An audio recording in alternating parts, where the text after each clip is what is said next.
Before I introduce the speaker, we have an order of business to take care of. Last month, we talked about donating from our funds to Week of Compassion for flood relief, North Carolina, Florida, et cetera.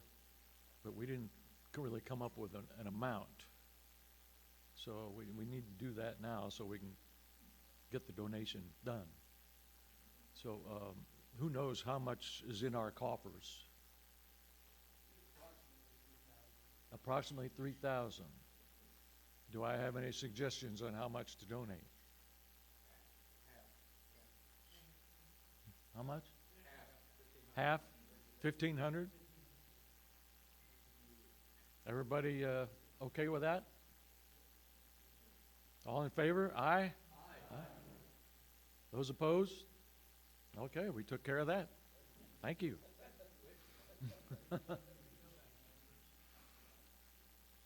It is my pleasure to introduce our speaker for this month, Paul Warner. Paul is well known around this church. He's been a part of this church for a long time. He and his wife Ruth and sons Tim and Kevin. I remember as a youth sponsor having the sons in youth group here at Central. But Paul is a retired ag professor from the University of Kentucky. And that's about all I know about that. He can fill in the blanks. But through his time here at Central, he's been very active in our outreach ministries, particularly with respect to anything involving construction, like Habitat for Humanity, mission trips, most recently the mission trips to Western Kentucky, rebuilding homes, etc., for victims of tornadoes out there. Paul has also been the go-to guy when organizing small-scale church construction or demolition projects around the church. Like some of us helped to prepare for pulling up the old carpet and getting ready for the new carpet. So I won't mess around anymore. It's my pleasure to introduce Paul Warner.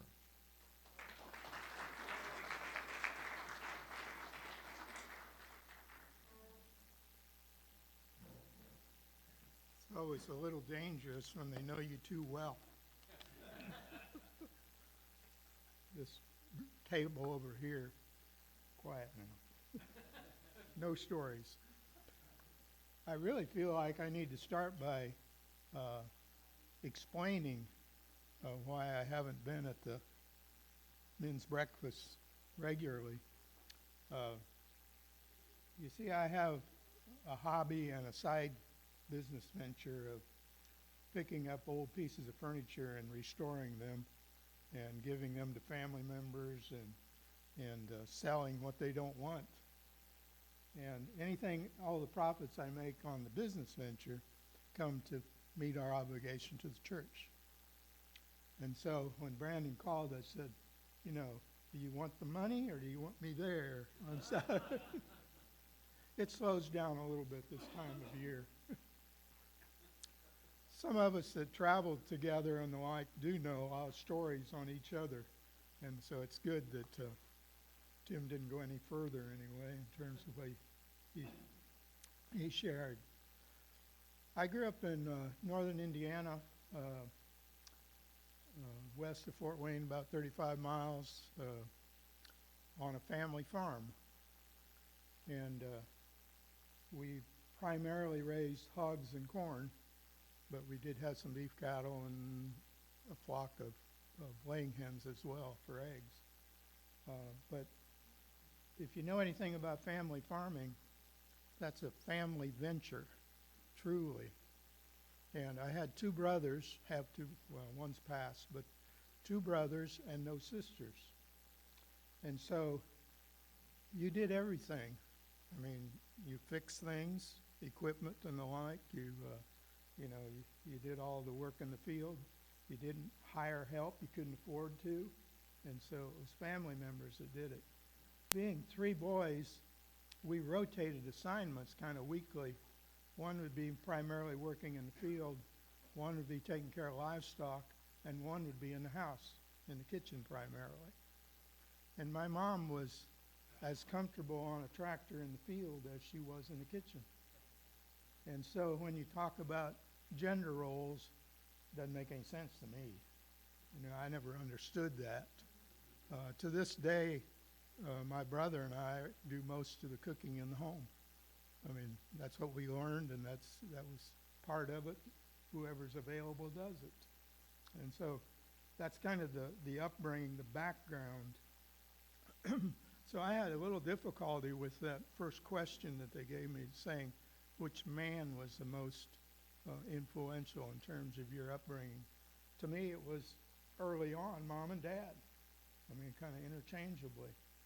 It was both. It wasn't one or the other.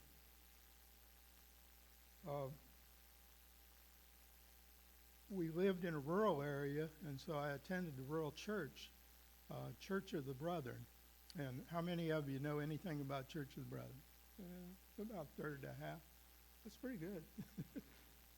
Church of the Brethren is one of the traditional peace churches, with Quakers and Mennonite being the other two.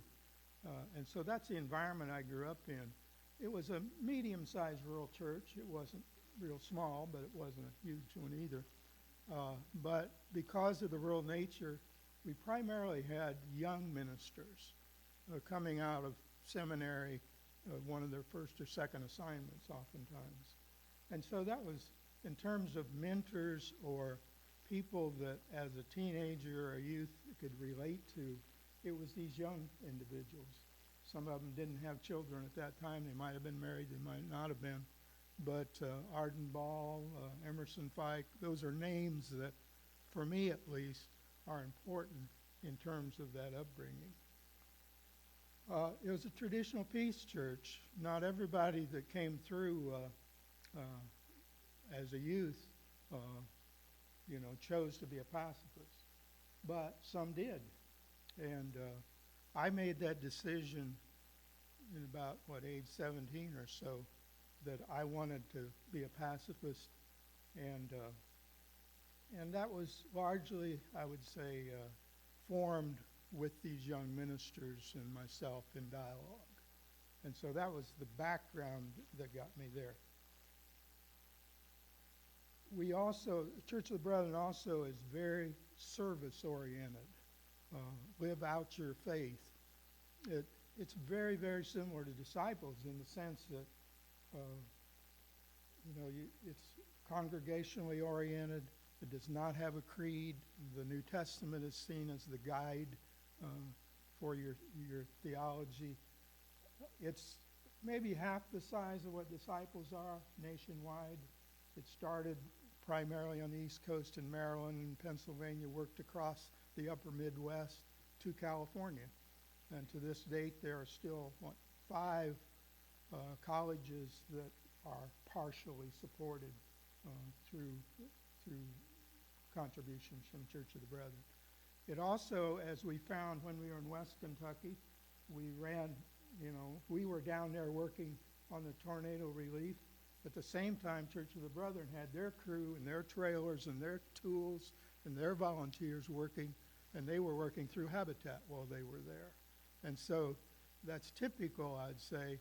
My parents and Ruth's parents both volunteered when they were kind of retirement age on these disaster relief crews that would go out.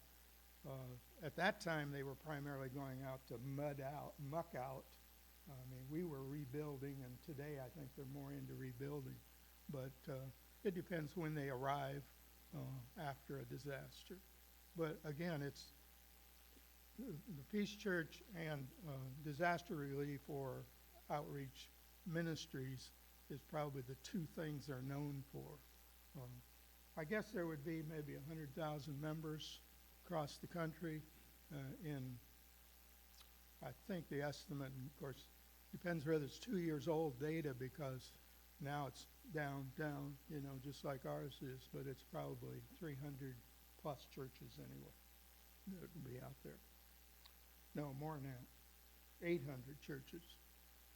I think with ours, I don't know what it is, Paul, it might be 100,000 members, but higher than that. Okay.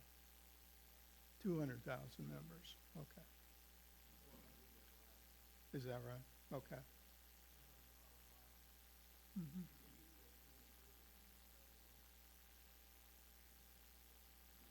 So you talk about members, and then you talk about 1/3 of those attend regularly. About, yeah. So I'd made that kind of decision to be a pacifist then, but that didn't require any action at that time. I mean, all of us at 18 registered with the draft, but at that time you didn't have to specify anything, you just registered. Well, then I went off, graduated from high school and went off to Purdue in agriculture, and Purdue at that time was about 3.5 to 1 males to females. We had a lot of agriculture and engineering students, not very many female students. And so the only way you could have partying was to get a group and go someplace else. And so we had a Church of the Brethren collegiate group and a pastor that worked with us. And so we made the trek to one of the colleges that is supported by Church of the Brethren, Manchester College, Manchester University now, everything changed, in North Manchester, Indiana, which is 7 miles from my home. Interesting. But so this group of guys goes up there, we party, and that's where I met Ruth, who I then later married. Married in the last year of my undergraduate. She was a year ahead of me. And then we went off to Ohio State, where I was working on a master's, and she was teaching for a year. During that time is when we worked out an arrangement then where I would go to Ecuador as alternative service. So I became classified as a CO, a conscientious objector, at that time. And that was not an easy process, I would say, and it was at that age and everything pretty tough, because you were swimming upstream. Draft boards, at least in our county, was made up primarily of retired military individuals. They weren't very sympathetic to those that would choose otherwise, and so even convincing them, fortunately the church had a reputation, and so that helped. You've heard those stories about during, let's say, the Vietnam era, where individuals said, I consciously cannot. And those were tough decisions. I mean, they were difficult to convince people. But in the process, and I worked out an arrangement to go to Ecuador for 3 years to serve the alternative service. And I was doing agriculture and community development work there. Interestingly, disciples, and we know very little about it, unfortunately, in our church, and most disciples' churches, I guess, today, is we don't know much about the efforts of the church in an international setting. I mean, we just don't talk about it. We have Week of Compassion, but what's the emphasis? Disaster. I mean, that's what gets people to give to Week of Compassion. You just did. And what did you mention, Tim? Floods and hurricanes and tornadoes, right? And yet, part of Week of Compassion's money is spent for development purposes, positive input. Now, it's not maybe the same missionary sense as we knew traditionally, but in Ecuador, there was a United Andean Indian Mission, and that is the umbrella organization that coordinated disciples, Church of Christ, Presbyterian, and Methodists, all working together through one organization. I say fortunately, because generally, churches go in by denomination and do their little thing here and there and there, and replicating maybe what they're doing.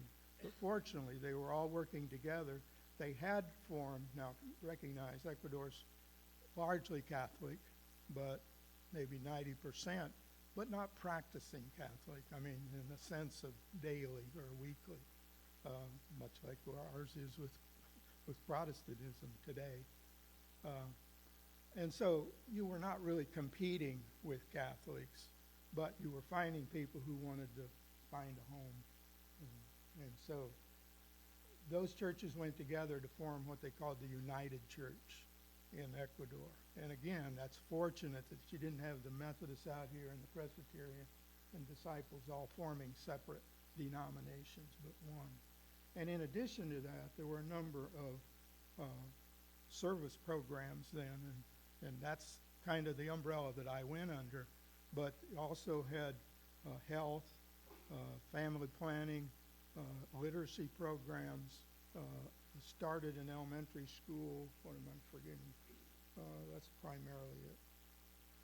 And so you had primarily North Americans that had gone down as missionaries working those programs and coordinating.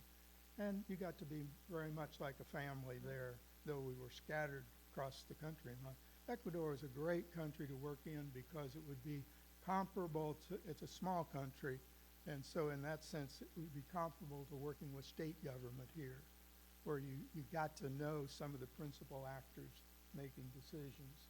And so that was very fortunate, I think. And it was not at that time, messed up with drug trade and things like that. And now, today, I'm sure it's different. Colombia was a problem on the north border in terms of gangs and the like, but Ecuador was pretty stable.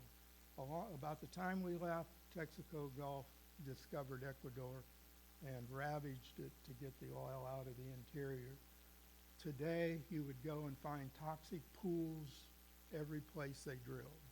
I mean, they walked away and left it. The one two-lane highway that goes down to the coast from Quito, the capital, was an asphalt road. It was a decent road, but when you put big tankers on it and go up and down daily, they tore it to pieces. I mean, that's the impact, in this case, private sector had on another country, and then went away and left it. And now, they had revenue during that time, and sometimes that creates graft in government, but nevertheless, they got some benefit, but they also took a lot of, hits during that process. We went directly into country, Ruth and I both, at that time, without any specialized language training, and that's unusual, that we were kind of the first ones to do that. We had one course in college or high school and the like, and that's worthless. I mean, you can read a few words and you can say hello, or you can count the numbers and things like that, but it doesn't solve the communication problem. And so we initially started at Catholic University there in Quito. The other classmates were embassy wives that wanted to talk to their maids, and they were on vacation or something every time you turned around. And so that didn't work. And so we then got a private tutor who spent intensive time with us. In the morning we'd do language, in the afternoon we'd do culture, and we did that for almost 6 months. And so at that point you felt at least fluent enough that you could survive and communicate with locals. We've lost most of that because we didn't continue to use it today, but at that time we were functioning pretty well with it.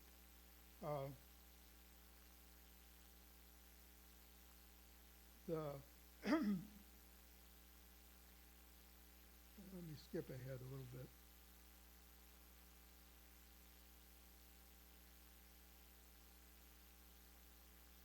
I guess let me just kind of summarize the Ecuador experience. From a mission standpoint or from a church standpoint, we were the last North Americans to be sent into that program to conduct it. And I say that as North Americans. Now, I think we went down, we lost 6 months or so in language training. We, even then, would not have been able to communicate or understand the cultural differences sufficiently until maybe toward the end of that time you're there. And so what value is that? I mean, really, I mean, do you get your money's worth out of that? What happened after that is money was sent to hire Ecuadorians to do that task rather than sending outsiders. And to me, that's the way to go. I mean, when I got in country, I was working in an Ecuadorian foundation under the guidance of the director who was Ecuadorian, which was great because, you know, he could understand exactly what the needs were and the like much better than I could. The second thing I discovered kind of personally was that most of the issues, and here I'm talking primarily about agriculture and maybe even health and the like, most of the issues were did not need new technical solutions. What they needed was adoption of existing solutions. In other words, where I was placed was on the tropical coast, and so primarily it was tropical fruits and vegetables. I didn't have a background in that. I mean, I knew general production and practices of this area, but not of there. And so if you're talking about pineapples and citrus and bananas, I mean, those are the kinds of crops they were raising. And I might add, the government was undergoing an attempt to depopulate the overpopulation of the Indians in the mountains. In other words, most of the mission efforts of the disciples and others were in the mountains with Indian population that spoke Quechua. And that's where they started an elementary school before there ever was one. And that got turned over to the government eventually. But the government was trying to get people to relocate in governmental land on the coast that was in a tropical environment. And they were giving them 25 hectares, that'd be about 60 plus acres, free land if they would relocate, take their families and go. And so many of those are the ones I was trying to work with. Well, here you are in the raw jungle, basically, and you're given, the land. First thing they tried to do is go in and make a split bamboo house, probably on stilts with a thatched roof, to live, to be dry. And they had a hoe and they had a machete. I mean, there's no equipment or anything, and you have the family labor. So what do? I mean, you go and clean, 2 acres around your house or something, and you plant sugar cane because you want some kind of sweetener, and you plant bananas and maybe rice as a staple. Corn was a staple in the mountains. Rice was a staple on the coast because of the climate. And so what I'm saying again is that I discovered really it's a people problem. It's not a technical problem of production and the like. It's a people problem. And when you think about it, healthcare was the same situation. I helped engineer a number of latrines where you'd have small clusters of houses, and there wasn't any way for waste disposal. I mean, they were literally going out behind the tree. And so, to improve health then, you were getting a small community to dig a hole and build a little latrine. Well, getting that acceptance was the people side. It was the adoption side. And so those two things, struck me. And when we finished the 3 years then, I came back to the States. I went back to Ohio State to work on a doctorate. And I changed directions. My first degree was in agriculture. My second degree was in economics. And the third degree was sociology. I said, I got to think about how people change their lives and improve their lives and make those decisions. And so we finished there at Ohio State, and fortunately there was a position here at University of Kentucky. And, I should back up one step. When I finished a bachelor's degree at Purdue, I took one of those aptitude tests, that you give everybody. What are your skills? What do you like to do? What are your wishes? And it was interesting because it came out county extension agent. Well, well, you can understand, I was coming from agriculture, and I was kind of outdoor, those kind of things. But if I would have answered one question differently, it would have been pasture. I mean, and I couldn't believe I didn't want anything to do with that. But, but you can understand that if both of them are people programs. I mean, yeah, there's a technical part to agriculture agents, but take 4-H and home economics and those kind of fields. It's really working with people, organizing people, getting them to accept certain practices. And so when I then came to Kentucky, fortunately the program was in rural sociology in the College of Agriculture. Now, people say, well, what's rural sociology? So, well, there are people in rural areas just like urban areas. And in many respects, they have unique needs. I spent most of the early career in eastern Kentucky. We had some federal dollars at that time to work in the small string communities, where there may be 20 houses up a holler. And what they do, they oftentimes created a community center. They started a volunteer fire department because you couldn't get services within an hour from someplace else.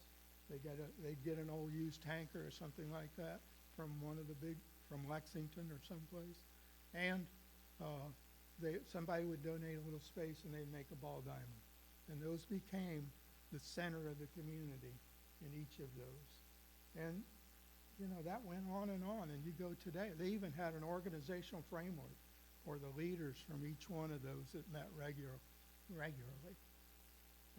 And today, I'm sure you'd still find those community centers.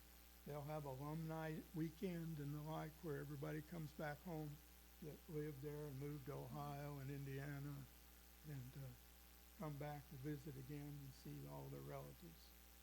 But, and the other program I worked a lot with was 4-H Youth. That was one that, I was involved in as a child. Our boys were involved in growing up, and one that's still very active across the state.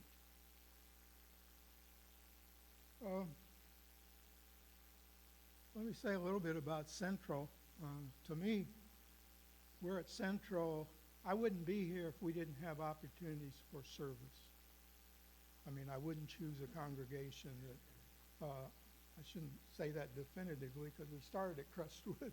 We didn't move away from Crestwood for that reason. We moved away because there was a period in there where they didn't have kids same age as our boys. And so I have a coworker that was here at Central, and he said, well, come down and visit. And so we came down, and we had a good group then. And so we moved primarily, I'd say, for the family's needs. But we've been at Central over 45 years. We're right at that, 40. I guess that's about right. I think keep that, yeah. Well, a long time. And Central has provided many opportunities for spiritual growth. I mean, we participate. We have over the years, John and others, Sunday school classes and the like, and currently all participate in the Progressive Christianity. It's reading books and discussing openly, questioning, our beliefs. And so we're very comfortable in that kind of environment. I'd like to see more people of our congregation in those settings. The thing I liked about it early on, which we don't have now, is almost like college courses, not the depth or not the subject matter, but the way it's organized. In other words, it used to be that they would run on a term or a semester, and they'd have this topic, and next semester you could choose any topic you wanted to. You moved to that setting. Well, you're talking about getting to know people through that process. The way we do it now, we stay in the same one year after year after year, and the same people are there. And maybe one or two come and go, but largely you're with the same people.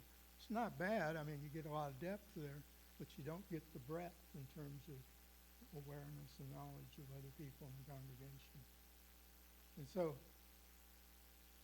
Sunday school classes, the many outreach, I'm on the outreach team, and so we meet regularly, and all of the different programs run out of the Watkins Building or Habitat. Those are all discussed, and budgets and everything are talked about in that setting. The budget for the mission trip and things like that come through the outreach ministry. And so that's an important part. I'm on the board of Foundation for Affordable Housing with St. James Place next door, and that's a great program, and one that, Central has spawned a number of programs that fortunately have been spun off into their own nonprofits. And I think that's great, because then you start to bring in other individuals beyond just the members. I mean, the Child Care Center, the Music Academy, the apartments, you name it. And there's 4 or 5 of those great examples of that. And some of our members continue to play vital role on the boards of those groups. But for me, it's another one in kind of the housing area. And I guess if you'd say that's been the area I've more or less specialized in. But the Habitat, we've gone through some growing, I think, with Habitat. This year will be the 42nd house. And Steve was just telling me they painted the room. They took down our list back here of all the plaques from the 41 that we've already built. We'll get them back up, I guess. I hope. We've been pretty, I'm sorry. Okay. Well, they tore down the strip up there that hung all of that kind of thing. So I hope it's going back up, but nevertheless. But Habitat is an opportunity, especially men, but we have good women that are, very dedicated to that program as well. And members of Central or the other, these are all the disciples churches in Lexington. But I would say the backbone is Crestwood and Central in terms of the money. We take a special offering every year and raise. It's down a little bit this year, and I'm a little disappointed in that. But nevertheless, you got other things going on too. But we've raised about half the cost of a house, and we partner with another group. We used to do it wholly ourselves, but the price of housing went up too. And so the donations haven't followed the same amount. But we'll start one here in the spring. We're already negotiating on the dates to start one. Habitat Lexington, they assume, that we're going to do one, and we do. And this year we may be partnering with the other downtown churches. They're a group just like the Disciples are, where you got Good Shepherd and Central Baptist and First Presby, Second Presby, I forget, 1 or 2 more that go together and work on one each year as well. So that's in the offering. We have a date set for a mission trip again here in the spring. And so if you're at all interested, we leave out of here on a Sunday. Right now, we go to West Kentucky. They still have needs.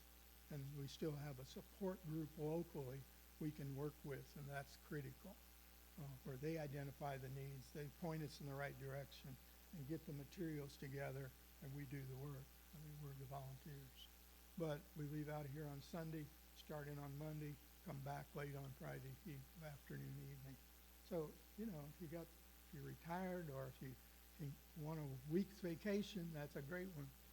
I mean, it's great working with this group. We have so much fun, both at Habitat and going on those trips, working together. Let me just say a word about, as you think about later in recent years, I would say since I retired 10 already. It's 14 years. It seems like it was 3 or 4 years ago. But during that period, I guess there's new mentors that come into your life, or they've been there and they just become more active maybe. And I would say for me, it was Art Curtis. Art Curtis passed away, a year and a half ago now. But he was on all those mission trips. He was the one that really got me more involved in Habitat. He was on Lexington Habitat board at one time. But he was one of these unassuming individuals who, he knew the construction trade in and out. He built 30-plus houses over his career. But if you had a question, he could answer it, and he would direct you, put you in the right direction. And so he was that kind of person. But he was unassuming, too, in that he was not an upfront instructor. He was the person behind the scenes. He was the person holding your hands beside you. And it's clear up to the point of where when he couldn't do the physical work, he sat on his tool bucket and was emotionally with you during that time. And so I would say he was as much a mentor to me and a father figure as any one individual. Tell a little story. Some of you have heard it before. We were out working on the Habitat house. We were installing the kitchen cabinets, and to do so you can screw them together, you pull the doors off, unscrew the doors, take them off, so you can screw them together. We had done that, and I was going to reinstall the doors. And so I picked up the door and had the screws put in and looked at it. It was the wrong size door. You know, here was a 18 cabinet and a 20-inch door, you know. And I looked around, and there's Art standing behind me. Smile. I mean, he didn't say a word. In fact, he didn't say anything even after I did it. But, you know, that to this day, I'm not going to make that mistake again. We all need mentors like an Art Curtis in our lives. So, thank you.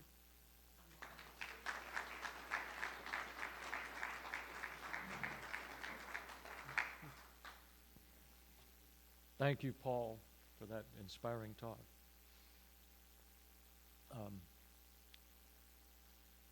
Next month, second Saturday, whatever that is, or no, generally we skip it in December, don't we? So I guess we'll do so again. And can I assume we have nobody arranged for January yet? So, looking for volunteers? If you haven't spoken with us, think about it. Everybody has a story.